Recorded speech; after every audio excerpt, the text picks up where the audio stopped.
여러분 안녕하십니까? BTV 주말 뉴스 김진중입니다. 습하고 덥고 꿉꿉한 날씨, 몸도 마음도 처지기 쉬운 요즘인데요. 지친 일상에 기분 좋은 바람을 불어넣는 소식, 오늘 주말 뉴스는 지역의 활력을 주제로 준비해봤습니다. 지금 시작하겠습니다. 지역의 생생한 기운, 활력이 가장 많이 넘치는 장소, 바로 전통시장이지 않을까 싶습니다. 서대문구의 대표 시장인 독립문 영천시장은 60년이 넘는 역사를 자랑하지만 주차난이 오랜 골칫거리였습니다. 이런 문제를 해결하기 위한 공영주차장이 마련됐는데요. 인근의 휴식 공간도 조성이 됐습니다. 시장 활성화에 힘을 보탤 것으로 기대되고 있습니다. 박철우 기자가 전하겠습니다. 서울 독립문 영천시장역 공원입니다. 겉보기에는 평범한 공원이지만 이 지하로 내려가면 총 120면 규모의 공영주차장이 자리 잡고 있습니다. 오랜 주차난을 해소해줄 공간으로 지역 주민들의 기대가 큽니다. 평일 오후에도 많은 사람들로 북적이는 독립문 영천시장. 하지만 시장에 차를 대는 건 늘 고민거리입니다. 물건을 사면 무겁잖아요. 그래서 그 차를 자주 가지고 오는데 주차장이 없어서 매우 좀 불편한 점이 많습니다. 서대문구가 해결책으로 꺼낸 건 공원 지하 공영주차장 조성. 이 낡았던 독립문 문화공원을 주민 휴식 공간으로 새롭게 꾸미는 동시에 지하 공간에 주차장을 만든 겁니다. 총 연면적 약 6,681제곱미터, 지하 3층 규모로 모두 120면의 주차 공간이 마련됐습니다. 요금은 5분당 200원, 시장 이용객은 1시간까지 무료로 이용할 수 있습니다. 차를 가지고 쇼핑하러 오게 되면 물건들을 많이 구매하기 때문에 저희 시장의 매출에 크게 기여한다고 앞으로 그렇게 전망하고 있습니다. 지하 2층에는 통합 주차 관제 센터도 설치됐습니다. 이곳은 독립문화공원 주차장은 물론 서대문구 전역 31곳 공영 주차장을 함께 관리합니다. 24시간 이제 직원이 배치가 되기 때문에 재난이라든가 위험사 이런 것까지 같이 교통 플러스 해가지고 그런 거를 서대문 전체를 통합해서 관리할 수 있는. 지하 공간은 실용성을, 지상 공원은 휴식과 여유를 담았습니다. 주민과 방문객 누구나 머물 수 있는 도심 속 쉼터로 바뀌었습니다. 오랜 동안 서대문 주민들이 원했던 이 공원을 개발해서 주차 공간을 만들어서 주민들이 마음껏 오실 수 있도록 하는 것이 현실화됐습니다. 이 공영주차장 하나로 시작된 변화, 전통시장 활성화와 주민 생활 환경 개선을 고려한 작지만 실속 있는 도시 재생의 한 사례로 꼽힙니다. BTV 뉴스 박철우입니다. 인생 중 가장 활력 넘치는 시기는 언제일까요? 꿈을 향해 도전하고 나아갈 때가 아닐까 싶은데요. 자신의 진로에 맞춰 취업에 도전하는 특성화고 학생들의 하루를 따라가 봤습니다. 강혜진 기자입니다. 흰색 요리사 가운을 입은 학생들. 고기를 썰고 식재료를 준비하는데 긴장감이 맴돕니다. 한식 조리 기능사 자격증을 준비하는 송곡 관광고등학교의 조리 실습 현장입니다. 밀가루와 계란 등 제빵 실습 준비도 한창입니다. 1학년은 제빵 기술을 익히고 취업을 앞둔 고3 학생들은 졸업작품 제빵 완성에 집중합니다. 제빵 자격을 얻어 명장이 되거나 창업하기까지 학생들은 학교에서 배우는 실습 교육이 직업 선택의 촉매가 되고 있습니다. 인문계 고등학교랑은 다르게 실습 수업이 있으니까 뭔가 진로에 대해서 좀 더 진지하게 고민해 볼 수 있는 시간이 되고, 또 현장에서 배울 수 있는 거를 미리 실습을 해보니까 또 그게 도움이 많이 됐던 것 같고요. 학교에서 실습을 배우면서 진학을 하고 그거에 대해서 좀 더 배운 다음에 창업을 하는 걸 목표로 하고 있습니다. 카지노 딜러와 바텐더 등 호텔 관광업 직업도 학생들에겐 유망 직종입니다. 학교에서 직업 교육 훈련을 받는 만큼 취업을 향한 학생들의 자신감도 커졌습니다. 도움되는 자격증 같은 것도 공부할 수 있도록 준비가 돼 있는 시설이 많아서 진로 선택하는 데 있어서도 공부하는 데 있어서 되게 편리하게 기업 분석 같은 것도 수업 시간에 하기도 하고 도움되는 자격증도 많이 알려주시고, 그러면 그 자격증 위주로 공부할 수 있도록 노력하는 것 같습니다.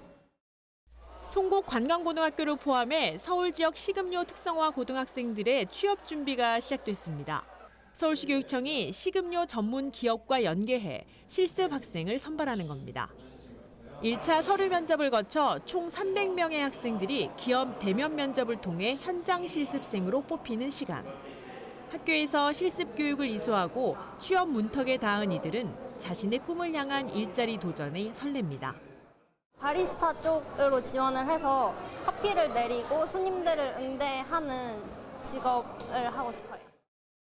저는 이제 합격을 한다면 이제 학교에서 더 준비하고 현장 실습을 나가가지고 좀 더 전문적으로 배워보고 싶습니다. 저는 이제 TV에 틀면 이제 항상 나올 수 있는 인물이 되고 싶습니다. 또 실력 있는 조리사와 유명한 바리스타를 꿈꾸는 학생들은 일찍이 선택한 학교 실습 교육에 더 만족해합니다. 학교에서 이제 이론과 실습을 배우면서 이제 자격증을 이제 혼자서 공부하면서 따기도 하고 이제 자기만의 레시피 같은 거를 이제 만들고 이제 그 레시피대로 음식을 만들어 보면서 그런 식으로 공부를 했습니다. 지난해 서울 지역 직업계 고등학교 학생들의 취업률은 50.4%. 서울시 교육청은 식음료 전문 직종 취업을 포함해 올해 기업과 연계한 특성화 고등학교 학생들의 채용문을 확대한다는 계획입니다. BTV 뉴스 강혜진입니다. 지역이 활력 있게 돌아가려면 잘못된 것들은 바로짚고 개선하는 과정이 필요합니다. 그래서 진행하는 것이 바로 기초의회 행정사무감사인데요. 동대문구에선 환경자원센터 화재가 발생한 지 1년이 넘었지만 뚜렷한 해법을 찾지 못하고 있습니다. 행감 현장에서는 어떤 이야기들이 오갔는지, 이 사안 어떻게 흘러가고 있는지 취재했습니다. 지난해 5월 일어난 대형 화재. 화재 감시 끝에 탈취 설비인 RTO의 과열이 화재의 원인으로 밝혀졌지만 복구는 감감무소식. 환경자원센터는 현재 폐쇄 상태입니다. 동대문 환경자원센터 건설에는 국시비 민간 자본을 합해 619억 원이 투입됐습니다. 운영권을 갖고 있는 동대문 환경개발공사는 서희건설이 100% 출자한 법인. 하지만 지난 4월 파산 신청을 했고 지난달 12일 법원에선 파산 선고를 내렸습니다. 구의회는 이번 행감에 서희건설 대표이사와 고문 등 3명에게 행정사무감사 증인 출석을 요구했습니다. 동대문 환경개발공사 전 소장만이 불출석 사유서를 냈을 뿐 출석에 응한 사람은 없었습니다.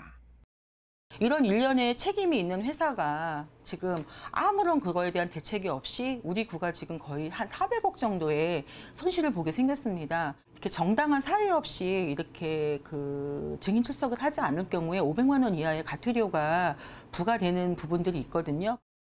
구의회는 지방자치법 시행령과 행감 조사에 관한 조례에 따라 과태료를 부과하는 한편 의회 차원의 특위 구성도 고려하고 있다고 밝혔습니다. 출자자인 서희건설과 사업 시행사 측은 책임을 방기하고 있는 상황. 동대문구는 환경자원센터 화재 후 필요한 손상시설물 철거와 폐기물 처리 비용 약 30억 원을 1차 추경에 편성한 상태입니다. 일단 자체 예산으로 화재 사후 처리를 진행하고 운영사가 보수 보강 등 복구 작업을 미이행할 경우 손해배상 청구 소송을 진행할 수밖에 없다는 입장입니다.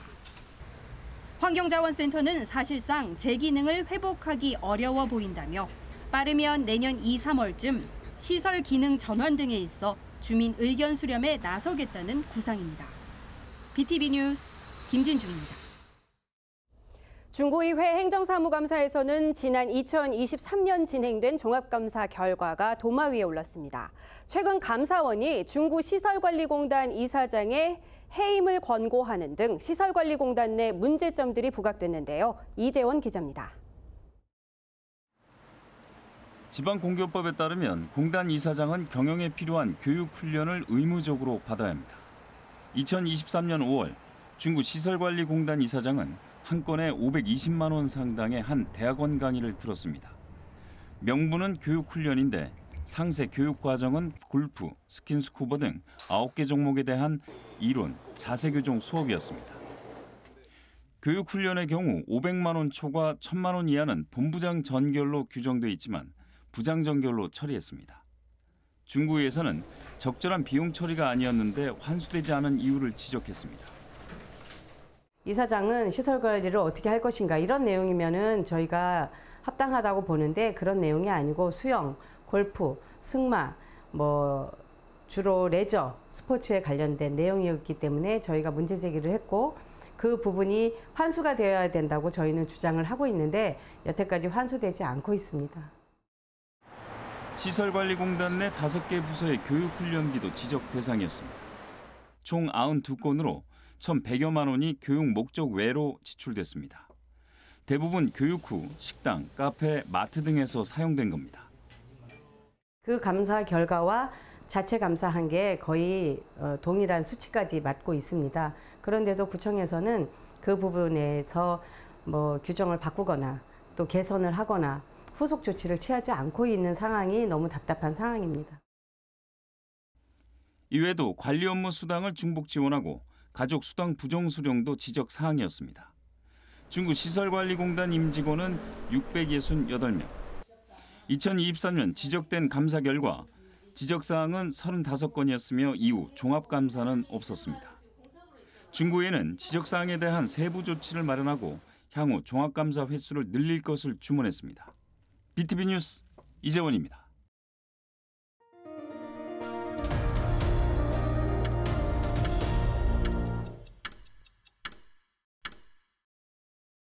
노원구 중계본동에는 누구나 사용할 수 있는 냉장고가 있습니다. 이웃들이 무료로 음식을 나누는 공유냉장고 행복중개소인데요. 사라져가는 이웃 간의 정이 오고 가며 지역의 힘이 되고 있습니다. 서주원 기자가 전하겠습니다. 한 주민이 주민센터 지하로 들어옵니다. 계단을 다 내려와서 선 곳은 다름 아닌 냉장고 앞. 가방에서 비닐 지퍼백에 담아온 과일들을 꺼내 정성스럽게 넣습니다. 싼 가격에 많이 구입을 해서 남는 것들을 넣고 또 그분들이 또 많이 남는 음식이 있으면 또 그분들이 와서 또 넣으시고 이렇게 서로 나누면서 하는 그런 마음이 좋아서 저도 이렇게 참여를 하게 되었습니다. 노원구 중계본동 주민센터에 있는 무료 음식 나눔 냉장고 행복중개소입니다. 지난 2022년 처음 설치됐고 벌써 3년이 지났습니다. 운영 규칙은 간단합니다. 나누고 싶다는 마음만 있으면 주민 누구나 신선한 먹을거리를 가져다 놓을 수 있습니다. 또 누구나 필요한 걸 가져가도 됩니다. 행복중개소를 기획한 주민자치회는 이제 식재료를 직접 공급하기도 합니다. 주민센터 옥상에 텃밭을 만들었습니다. 상추나 오이, 고추 등 채소를 키워 이웃들에게 나눕니다. 우리는 중계본동의 푸드뱅크라고 생각하셔서 갖다 놓으시고 공유부엌이 있어요. 그래서 거기서 음식을 만들어서 거기다 놓으시면 다 나눌 수 있어서 좋고 그리고 가져가시는 분들도 참 행복해하세요. 집에서 음식을 가지고 나와 일부러 주민센터에 방문해야 하는 번거로운 일. 하지만 그 수고 덕분에 누군가는 소소하지만 확실한 행복을 느낄 수 있다는 것. 이 행복중개소는 아주 작은 냉장고지만 식재료뿐만 아니라 사라져가는 이웃 간의 정을 아주 신선하게 유지시켜주고 있습니다.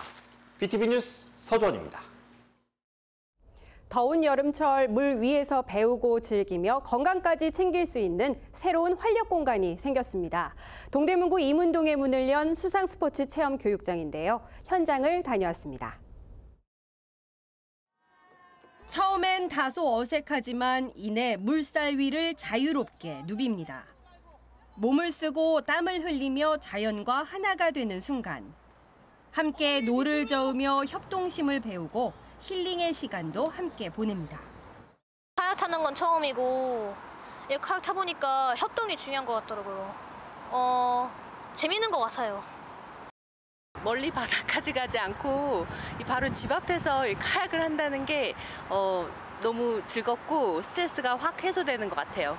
막상 와보니까 정말 하천에서 이런 스포츠를 즐긴다는 게 너무 신기하고 생소하지만 즐겁네요. 동대문구는 중랑천 이문 수변공원 구간에 수상 스포츠 체험 교육장을 설치했습니다. 서울 25개 자치구 가운데 처음으로 구민에게 수상 레저를 무료로 개방한 사례입니다. 도심 속 중랑천에서 즐기는 수상 스포츠. 이렇게 본격적으로 노를 젓다 보면 힘들긴 한데요. 왠지 모를 활력까지 느끼게 합니다. 카약과 패들보드, 수상 자전거 등의 스포츠를 체험할 수 있는데 물에 들어가기 전 보호 장비 점검과 수상 안전 교육 등의 전문 강사가 동행합니다. 비교적 수심이 얕은 중랑천의 특성을 활용해 지역 학생들의 건강과 스포츠 활동 지원을 위해 마련한 공간. 관내 초중 고교생에게 우선 체험 기회를 주기 위해 여름방학 특별 운영도 준비하고 있습니다. 7월 말서부터 8월 달까지 관내 초중고 학생들이 여름방학을 맞이해서는 시즌별 집중 운영 기간을 가져가지고 횟수를 늘리고 다양한 프로그램을 또 더 즐길 수 있는 프로그램을 보다 많은 프로그램을 만들 계획입니다. 동대문구 수상 스포츠 체험 교육장은 오는 10월 말까지 무료로 운영합니다. 서울시 공공서비스 예약 시스템에서 사전 예약 후 이용 가능하고 폭우가 예상되는 장마철은 운영이 일시 중단될 수 있습니다. 도심 속에서 누리는 짜릿한 수상 체험, 일상의 작은 변화를 선물하고 있습니다.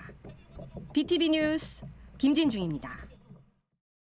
도시에서는 보기 힘든 자연 휴양림이 노원구 수락산 자락에 조성됐습니다.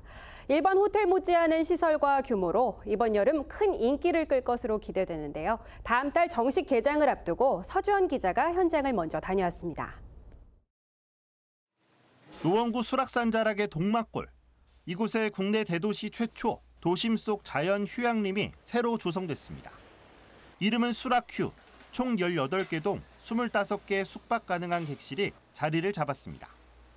일반 객실은 2인실과 4인실, 6인실까지 다양합니다. 내부는 호텔급으로 꾸며졌습니다. 단 객실 어디서든 음식을 해먹을 수 없고 방 안에는 TV도 없습니다. 대신 LP 턴테이블과 블루투스 스피커를 즐길 수 있습니다. 수락휴에서 가장 인상적인 객실은 단연 트리하우스가 꼽힙니다. 3개 객실이 마치 나무 위에 얹힌 모습입니다. 네, 이곳이 바로 수락휴의 트리하우스입니다. 안으로 들어와 보실까요? 입구에는 이렇게 LP를 들을 수 있도록 턴테이블과 블루투스 스피커가 설치가 되어 있습니다. 안으로 좀 더 들어와 보시면 쉴 수 있는 공간이 나타나는데 아늑한 침대와 대화를 나눌 수 있는 테이블이 마련되어 있습니다. 특이한 점은 이렇게 구멍이 뚫린 환기창을 설치했는데 숨 내음과 새소리를 들을 수 있도록 했습니다. 밖으로 나가보실까요? 테라스에도 이렇게 경관을 즐길 수 있는 테이블과 의자가 마련이 되어 있습니다. 또 특이한 건 2층의 다락방입니다. 다락방에 올라가면 천장에 탁 트인 유리창이 나타납니다. 다른 객실들도 마찬가지인데 밤에 침대에 누워 별을 볼 수 있습니다. 수락휴에서 또 특별한 객실은 21호입니다. 장애인들만 우선 예약하도록 했습니다. 이곳은 수락휴에서 단 하나밖에 없는 장애인실입니다. 보시는 것처럼 휠체어가 다닐 수 있도록 이렇게 공간이 넓게 구성이 되어 있고요. 응급한 상황을 알릴 수 있도록 곳곳에는 이렇게 비상벨이 설치가 되어 있습니다. 화장실도 장애인들이 편리하게 이용할 수 있도록 되어 있는데요. 들어와 보시면 세면대에도 이렇게 장애인들이 지탱할 수 있는 봉이 설치가 되어 있고 변기도 장애인용으로 설치가 되어 있습니다. 샤워실도 앉아서 샤워해야 하는 장애인들을 위해서 의자까지 마련되어 있습니다. 수락휴에는 객실 외에도 유명 요리 연구가가 직접 운영하는 식당과 카페가 있습니다. 조만간 유아숲 체험장과 무장의 숲길 등 체험형 시설들도 만들어질 예정입니다.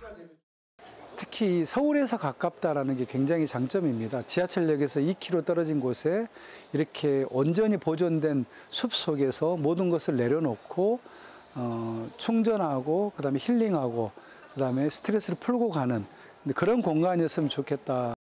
자연휴양림 수락휴는 다음 달 17일 정식으로 문을 엽니다. 숙박 예약은 산림청 숲나들이 홈페이지에서만 가능합니다. 장애인 객실을 제외한 모든 객실의 절반은 노원 구민이 우선 예약할 수 있습니다. 구민들에게는 10% 할인 혜택도 주어집니다. BTV 뉴스 서주원입니다. 이번엔 전주에서 전해온 활력 넘치는 소식 전할까 합니다. 전주 관문 중 하나인 시외버스 터미널에 뜻밖의 손님이 찾아왔습니다. 해마다 같은 자리를 기억하고 돌아오는 제비인데요. 사람들로 북적이는 도심 한복판에 둥지를 튼 제비 여러 쌍이 시민들 눈길을 끌고 있습니다. 단순한 생물학적 현상을 넘어 자연과 공존하는 도시의 또 다른 풍경으로 주목받고 있습니다. 박원기 기자입니다. 제가 지금 나와 있는 이곳은 전주 시외버스 터미널입니다. 하루 수천 명이 오가는 굉장히 분주한 공간인데요. 이렇게 올려다보시면 자그마한 둥지 하나가 시선을 끄는데 천연기념물 199호로 보호를 받고 있는 제비, 그리고 제비의 둥지입니다. 기둥 틈에 단단히 자리 잡은 진흙둥지. 해마다 여름 초입이면 남쪽에서 날아온 제비가 이곳 터미널 천장을 보금자리로 삼고 있습니다. 살펴보니 67개나 됩니다. 여기 많이 지나다니는데 제비집 있는 거 오늘 처음 봐가지고 너무 좀 신기했어요. 행운을 가져다주는 느낌? 그런 느낌이 듭니다. 여기 전주에 이 제비들을 통해서 큰 행복이 불었으면 좋겠습니다. 시외버스 터미널은 둥지 틀기에 유리한 조건을 갖췄습니다. 인근에 하천이 있어 진흙과 먹잇감을 구하기 좋습니다. 전주천이나 삼천이 자연성이 회복이 되면서 하천 주변에 사는 수소곤충들이 먹이원이 될 수가 있고요. 또 하천의 모래톱이라든지 뻘에서 그리고 나뭇가지라든지 이런 부분들이 집을 지을 수 있는 재료가 되기 때문에 특히 인간 활동이 활발한 공간은 외부 포식자에게 상대적으로 안전해 제비에게 있어서는 최고 입지입니다.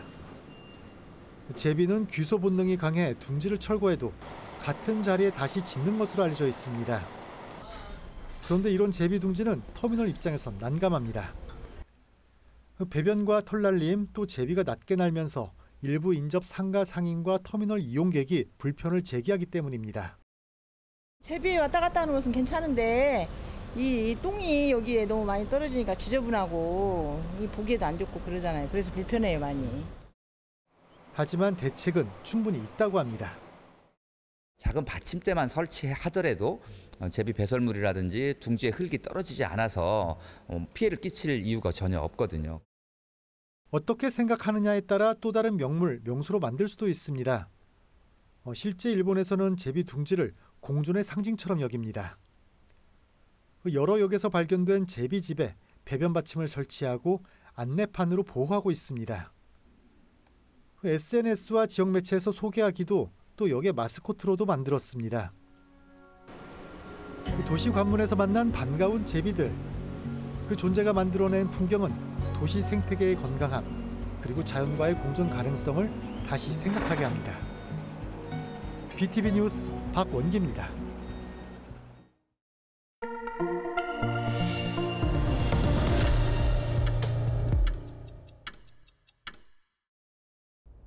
활력은 멀리 있지 않습니다. 우리 곁의 땀방울, 작은 움직임 하나하나가 지역을 살리고 삶을 바꿉니다. 그 변화의 순간들을 담기 위해서 노력하겠습니다. 다음 주에도 지역에 힘을 전하는 뉴스로 다시 찾아뵙겠습니다. 평안한 주말 보내시고 행복한 한 주 또 시작하십시오. 시청해주신 여러분 고맙습니다.